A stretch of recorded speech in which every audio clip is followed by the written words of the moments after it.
Pertussis, also known as whooping cough, is a highly contagious respiratory tract infection marked by a severe cough. The hacking cough, followed by a high-pitched intake of breath, sounds like a whoop, which is how it's got its nickname. The bacteria that causes pertussis is Bordetella pertussis. B. pertussis attaches to and grows on the cilia cells of the respiratory epithelium. Pertussis has no ancient history, but first shows up in history books in 1540. The first pertussis epidemic occurs in Paris in 1578. Before officially being named, the disease had various names depending on where the outbreak occurred. It was officially named by a researcher named Sydenham in 1679.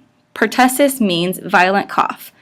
It wasn't until 1906 that researchers Bourdet and Jingu were able to isolate the organism. From here, they were able to create a vaccine. Before the introduction of the pertussis vaccination, case counts of pertussis in the U.S. exceeded 100,000 cases per year. In 1965, after the vaccination was widely accepted, case counts declined to fewer than 10,000. During the 1980s, however, pertussis reports began gradually increasing. In 2013, more than 28,000 cases were reported in the U.S. Worldwide, it is estimated that there are 16 million pertussis cases, resulting in 195,000 deaths each year. Before a vaccination was developed for pertussis, whooping cough was considered a childhood disease. Today, whooping cough primarily affects young children who have yet to complete their full course vaccinations. Young children aren't fully immune to whooping cough until they've received at least 3 vaccinations, leaving those 6 months and younger at greatest risk for contracting the disease. Teenagers and adults are also susceptible to pertussis because immunity fades. The transmission of pertussis is caused by sneezing, coughing, or being in close contact with those infected. It's a respiratory secretion that can be breathed in by the uninfected host. That is why you need to maintain distance from a sick person and a non-sick. It can be contaminated without washing your hands and then touching your nose or your mouth. According to the CDC, the signs and symptoms will take a few days into a few weeks to be exposed. There isn't a vaccine, but it's not 100% effective, which is why you still need to maintain your distance between those infected people. The pertussis infection manifests in 3 different stages: the catarrhal stage, the paroxysmal stage, and the convalescent stage. The first of these, the catarrhal stage, has a duration of 1 to 2 weeks. During this period, the symptoms mimic those of an upper respiratory tract infection: rhinorrhea, mild cough, low-grade fever, and lacrimation. The next stage, the paroxysmal stage, can last 1 week to more than 4 weeks. In this stage of pertussis, the symptoms become more severe. The cough increases in severity and the number of coughs that occur during a single expiration, which is then followed by the characteristic whoop.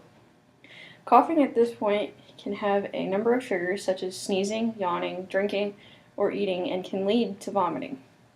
During this time, new symptoms present, and these include the protrusion of the tongue, cyanosis, salivation, the distension of the neck veins. The last stage of pertussis, the convalescent stage, can last 1 to 2 weeks and is the point where symptoms start to improve. In this last stage, the episodes of vomiting, coughing, and whooping begin to decrease in severity and incidence, but the cough can last up to several months. When it comes to preventing pertussis from developing, there are a few methods available. As with most health problems, a major player in prevention is good hygiene practice. Pertussis is spread like many other respiratory illnesses through sneezing and coughing while the infected person is in close contact with other people. So basic prevention methods include covering your mouth when you sneeze or cough, making sure your tissues end up in the trash can, washing your hands with soap and water, and when that's not available, using an alcohol-based hand sanitizer. A second method of prevention is just developing the illness, which will cause your body to develop an immunity that can last you for 4 to 20 years. If the illness is developed in a household, the doctor can prescribe preventative antibiotics to keep it from spreading to those that are in close contact with the infected person. The final preventative measure is to get vaccinated. The vaccine is called DTaP and works as a combination vaccine to prevent pertussis, tetanus, and diphtheria. The vaccine is initially given to infants and children, but due to waning immunity, it is recommended that a booster is given around age 11 or 12 and then can be received into adulthood every 10 years. The prognosis for pertussis, if caught early and treated appropriately, has a very good prognosis and full recovery rate, especially in individuals with a healthy immune system and are older than 3 months. The chances for severe complications and/or mortality increase, however, when treatment is not given in an adequate time, the person's immunity is weakened due to age, previous illness, or if they are not fully vaccinated.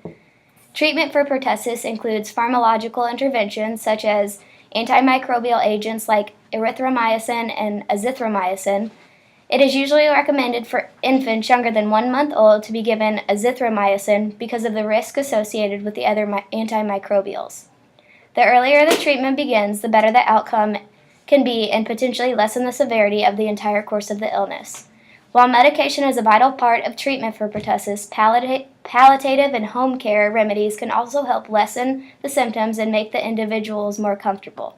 It is important to note that over-the-counter medicines like cough suppressants and expectorants do not help and should be avoided. Drinking plenty of water is very important due to dehydration, and plenty of rest and having a humidifier or vaporizer can help a person with irritated